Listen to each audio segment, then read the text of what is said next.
Barrister Asaduddin Owaisi साहब का सिपाही।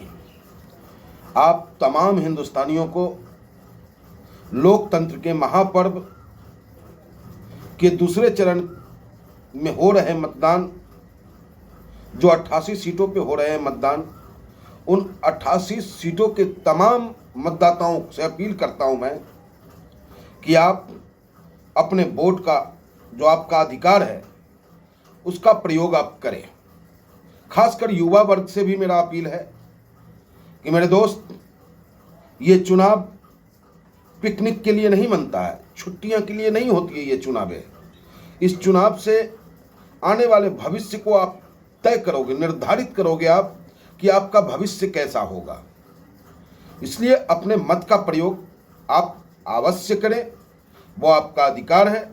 और आपके द्वारा चुने गए नेता के द्वारा देश के बेहतर भविष्य का निर्णय लेने का जो अधिकार होगा लोगों के पास, वो आपके द्वारा चुने गए होंगे। तो सोच समझ करके अपने मत का प्रयोग आप करें, ये हमारा अधिकार है। विश्व का सबसे बड़ा लोकतंत्र है हमारा देश, और यही खूबसूरती है कि जितना बढ़ चढ़ करके मत प्रतिशत हमारा बढ़ेगा, उतना ही लोकतंत्र मजबूत होगा। तो कोई भी इसको हॉलीडे के नाम पर अवॉइड न करे, इस मतदान को, अपने मतदान का आप प्रयोग करें। पढ़े लिखे वर्गों से भी मेरी अपील है, उन बुद्धिमान लोगों से भी मेरी अपील है कि चुनाव को पोलराइजेशन की ओर न ले जाएं। चुनाव विकास के मुद्दे पे हो, चुनाव देश की सरहदों की सुरक्षा पे हो, चुनाव सामरिक नीति पे हो, चुनाव बढ़ती बेरोजगारी के खिलाफ हो, महंगाई के खिलाफ हो, माँ बहनों की सुरक्षा को लेकर चुनाव मतदान हो। तो इन सब बातों को ध्यान में रखते हुए आप अपने मत का प्रयोग करें। दूसरी तरफ मेरी अपील है खास करके किशनगंज की जनता से। जिस किशनगंज की जनता ने असीम प्यार दिया, आशीर्वाद दिया, आपके बीच 5 दिनों तक रह करके ऐसा लगा कि वाकई हिंदुस्तान किशनगंज जैसा ही होना चाहिए, जहां पे लोग कहते हैं कि हम मुस्लिमों की आबादी है, मुस्लिम ऐसा है, मुस्लिम वैसा है। लेकिन मैं कहना चाहूँगा कि जो लोग इस तरीके की बात करते हैं वो किशनगंज जाकर जरूर देखें। किशनगंज में 5 दिन रहने पर हमें कहीं भी एहसास नहीं हुआ कि यहाँ मुस्लिम की बहुत बड़ी आबादी है। हमें ऐसा लगा कि यहाँ हिंदुस्तानियों की, एक अच्छे और सच्चे हिंदुस्तानियों की आबादी है।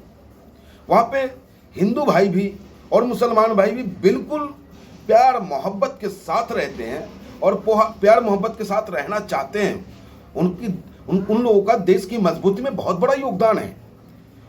किशनगंज के अधिकतर नौजवान जो विदेश में रहते हैं, सऊदीया रहते हैं, कतर रहते हैं, ओमान रहते हैं, और वहाँ से रियाल के रूप में हमारे देश की आर्थिक स्थिति को मजबूत करने में अपना महत्वपूर्ण योगदान देते हैं। उन लोगों से भी मेरी अपील है, अगर आप यहाँ नहीं आ पाते हैं तो आपके फ़ोन में बहुत ताकत है। जो भी लोग आपके अपने हैं उन सब से आप अपील करें कि आज 26 तारीख है और 26 तारीख का जो किशनगंज के भविष्य का फैसला होना है। किशनगंज अब तक ठगता रहा, लूटता रहा, पीटता रहा।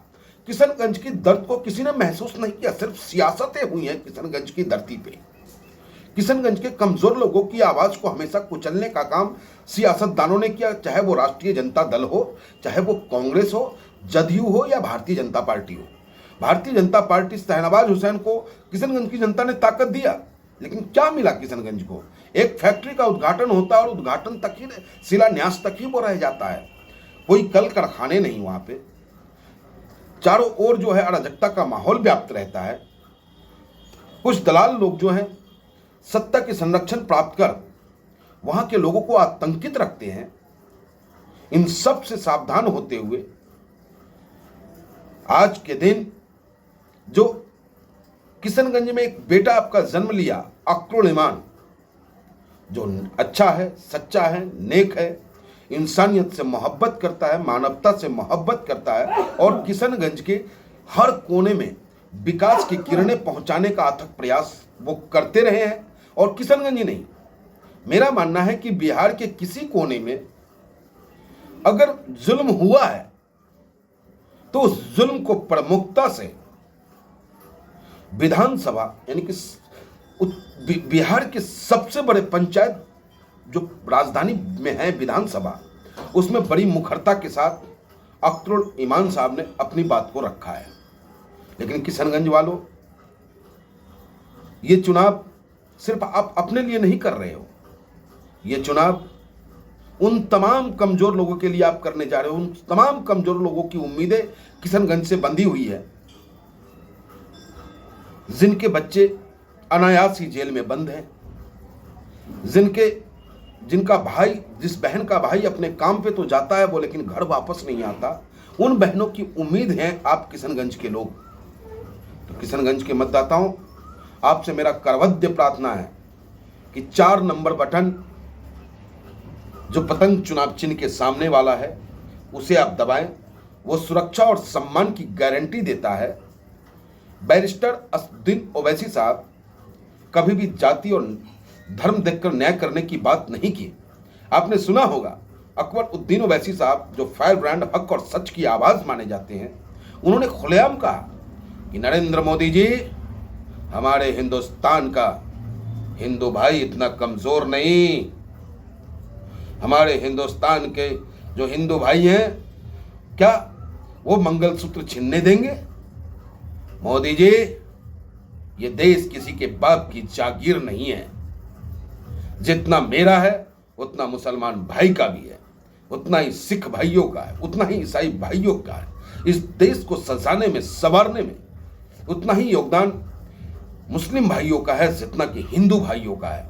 उन्होंने साफ शब्दों में कहा कि काशी विश्वनाथ को अगर संवारा हिंदू भाइयों ने, तो जामा मस्जिद को संवारा मुसलमान भाइयों ने। काशी द्वारिकाधीश को सजाया हिंदू भाइयों ने, सोमनाथ के मंदिर को सजाया हिंदू भाइयों ने, तो सिख भाइयों ने स्वर्ण मंदिर का टेंपल सजाया। गुरु गोविंद सिंह साहब, पटना साहिब जो उनका जन्मस्थली है, आप आकर के देखिए क्या खूबसूरत है। वहां आकर के हर मन्नतें आपकी पूरी होती है। तो इस तरीके से हमारा हिंदुस्तान खूबसूरत एक गुलदस्ता है। इस गुलदस्ते को बिखरने की आवश्यकता नहीं है प्रधानमंत्री जी। नहीं ऐसे शब्दों का इस्तेमाल हो जिससे कि आपसी वैमनस्यता बढ़े।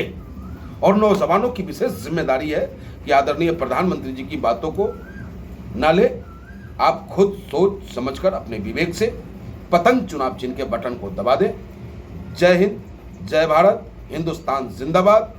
विश्व का सबसे बड़ा लोकतंत्र हमारा हिंदुस्तान जिंदाबाद। तमाम मतदाता जिंदाबाद। पुनः 88 लोकसभा क्षेत्र में हो रहे दूसरे चरण के मतदान में बढ़ चढ़ करके आप भाग लें और लोकतंत्र को मजबूत करने में अपना महत्वपूर्ण योगदान